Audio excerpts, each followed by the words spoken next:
Hey everyone, my name is Kayuri, the lore singer, and today I'll be sharing with you the story of the Mhachi civilization, which I thought was appropriate due to the storylines released in recent patches. So without further ado, let's dive in.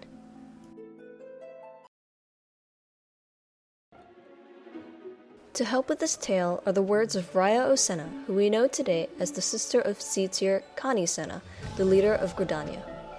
Their details and the story of their race, the Pajals, will have to be reserved for another time. But suffice it to say that the ancestry from which they descend are connected in a way to the Mhachi.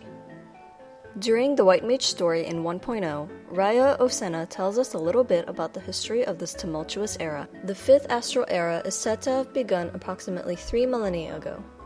The ice age that ushered in the Fifth Umbral Era made the land a barren and merciless place, and man was pushed to the limits of his resourcefulness in the struggle to survive. Yet survive he did, through the discovery of magic as we know it, an event which marked the dawning of the Fifth Astral Era. Mhach was located in Yafame Saltmoor, northwest of Mordona. It was best known as a city of mages, primarily that of thaumaturgy, the practice of calling forth and controlling the aether within oneself, namely that of fire, ice, and lightning. At first, man was well pleased just to have the means to keep the cold at bay and compete with the other races. But man is nothing if not an ambitious beast. It was not long before he began to seek mightier magics, hoping to win greater glory. It was this desire that brought forth black magic, the arcane art of destruction, into the world. For the origins of this magic, we'll listen to a small tale told by Geralt, a crotchety old blacksmith outside Gridania who helps us create powerful weapons. Here's what he says about the Black Mage relic weapon. Ages ago, there lived a female mage of no small repute, who was known by all sorts of unsavory epithets. Death's Handmaiden was one, Black Witch was another, and the proper half-wits called her She-Devil. Her name was... Shantoto? Was it Shatoto? Ah, right. Shatoto. Ah, that's the one. As you likely know, the woman was unsurpassed in her gift for destructive magics. What you might not know is that she was also prone to fits of boredom. Fine recipe for mayhem. During one of her many bouts of ennui, Shatoto thought it'd be a jolly jape to cast Meteor, the ancient spell used to bring down a star. And cast it she did. When even that didn't cure her bloody boredom, she decided to forge a rod using the fragments of the fallen star, which is how the Stardust Rod came to be born. So let's reiterate the key points and go into some details. Shatoto was a powerful thaumaturge who casted a spell called Meteor, causing a star to crash down upon the land. The impure parts of the star would remain scattered across Eorzea, later becoming known as dark matter. The pure pieces would be used to craft a powerful weapon called the Stardust Rod and create a new form of magic, black magic. Fun fact, a key item that we receive in the quest line to unlock the Black Mage Soulstone is called the Gem of Shatoto, which furthers the idea that Shatoto was the original creator of black magic. The Mhachi mages already had a bad reputation for utilizing destructive magic, and this new black magic, because it twisted the very laws of natural aether, pushed that inclination for the sinister and abhorrent. In furthering their studies and searching for even more power, the Black Mages found a way to actually summon Void Gates and enslave the Void sent within. Not much is known about the Void, but the consensus across all of the races of the realm is that it's a separate dimension from which sinister creatures have come to terrorize Eorzea throughout history. So with the development of black magic, we now move on to the big event with which the Mhachi are vastly associated, the War of the Magi. The origins of the war are mostly unknown, but an aggressive nature often comes hand in hand with a large thirst for power. So for one reason or another that is now lost to time, the Mhachi decided to instigate an attack on their neighbors, Nim in Vilbrand and Amdapor in the Twelveswood. The Nimians were a small but highly intelligent and powerful city-state of scholars. The Amdapori were known for their attunement to the elementals that resided within the Great Forest and their affinity for white magic. It is speculated that while the Mhachi were first in conflict with the Nimians, a party from an Amdapori ship tried to make landfall in Lenosia. They were either innocents mistaken for Mhachi raiders in the Nimians' war-induced mistrust, or they were Mhachi raiders disguised as Amdapori to trick Nim into provoking the White Mages. Regardless of their true identities, the party was preemptively struck down by the Nimians, and Amdapor stepped into the ring. There were two notable events during the War of the Magi. The Mhachi laid an elaborate trap for some unfortunate Nimian sea traders, wrecking them on a small island inhabited by Lalafell. These islanders helped the Nimians restore their ship and sent them back home with gifts, including a statue secretly containing a void scent called Bitoso. Bitoso would go on to wreak havoc throughout Nim, causing the terrible plague called the Green Death, which would turn almost all of the Nimians into the stunted creatures we know today as Tonberries. Mhach also unleashed the powerful void scent called Diabolos on the city of Amdapor. After destroying much of their city-state, he would eventually be sealed away in the heart of their city by the White Mages. Fun fact number 2. In the questline for the Scholar's Relic weapon, Omnilex, Geralt tells us to find some literature about the previous wielders of the relic, so that he can find out how to improve his work. Through Rowena, we obtain a book called War of the Magi. Unfortunately, since it is a simple key item for our quest, we as adventurers don't actually get to peruse this tome. That pleasure will go to crotchety old Geralt. Near the end of the Fifth Astral Era, the outrageous use of magic by all three city-states escalated so much that they enraged the elementals, the powerful spirits of Aether, the latent magic that exists in the land and its creatures. High Void Mage Cessair learns the consequences of this abuse, provocation of the wrath of the elemental called Ohasak, who is about to bring a great flood onto the realm. For details on Ohasak, we return to the words of Raya Osena. Ohasak is the collective fury of the elementals given form. Their suffering summoned her forth, and in her turn she stokes the fire of their rage with her caning. The histories vividly describe the fearsome nature of the elemental of Nihility, or the Wrath as she is sometimes called. It is writ that each time she keens, she sets off 100 of her kind to doing the same. Ever more elementals shall join the keening, and so shall it continue until their chorus rends the land asunder. And then the heavens shall spill forth a deluge of tears, and the trees weep till they are hoarse of voice. The best creature to explain the next part of the tale is none other than Void Mage Cessair's own familiar, Kate Sith, who we as players meet in a storyline released in patch 3.1. When they learned of the fate that awaited them, the Mhachi Magi began construction of a gargantuan vessel that would bear their people to the skies and to safety. The operation of the Void Ark, as the ship came to be called, was entrusted to Cessair.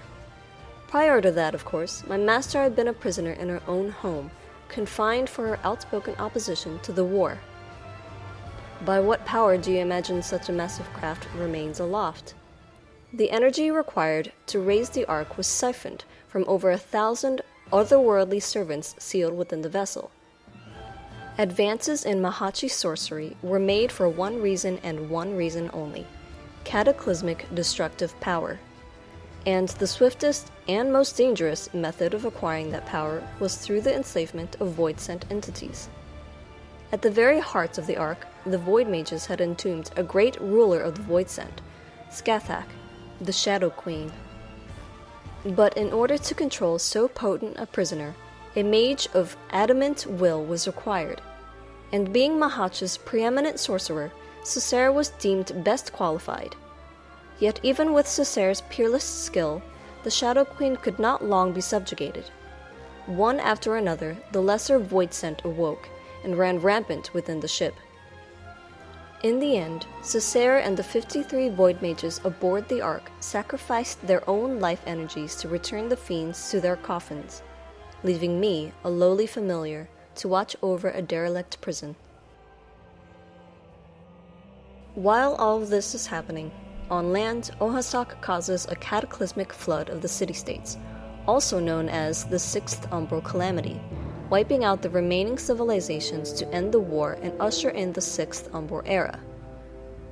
Raya Osena concludes her explanation of this part of history with this. In his pride and avarice, man brought down the wrath of the elementals upon himself. A great deluge was sent to cleanse the land of his wicked presence, in the wake of which the forest rose up to swallow all that was not washed away. Thus did the Sixth Astral Era begin, or so it is told. Ages pass and other events lead us to our present day of the Seventh Astral Era. Although the tale of Mhach is now closed, the influence of its civilization can still be felt today. The descendants of the Mhachi who survived the Great Flood eventually founded the city-state of Belladia in Thanalan, which in turn split into two warring cities, Silda, now also fallen beneath the sand, and Ulda, which still stands today. The sinister reputation of black magic still lingers, but is slowly spreading again in usage. But wait, there's more! In the wake of the Seventh Umbral Calamity, the chaos caused by Bahamut weakens the seals on Diabolos in the lost city of Amdapor. After freeing himself, he sets out to find the Void Ark and rescue his queen. As luck would have it, after drifting unseen for long-lost ages, the Void Ark would finally be found once again in patch 3.1, and many adventurers would jump at the chance to explore this long-lost ghost ship. We witness Diabolos' return, and with the Queen's coffin where Skathek is imprisoned, his escape into a temporary void gate created by the Ark.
We are also met by Kateseth, the same Kateseth left behind by the Mhachi High Void Mage Cessair, who flees with us back to civilization.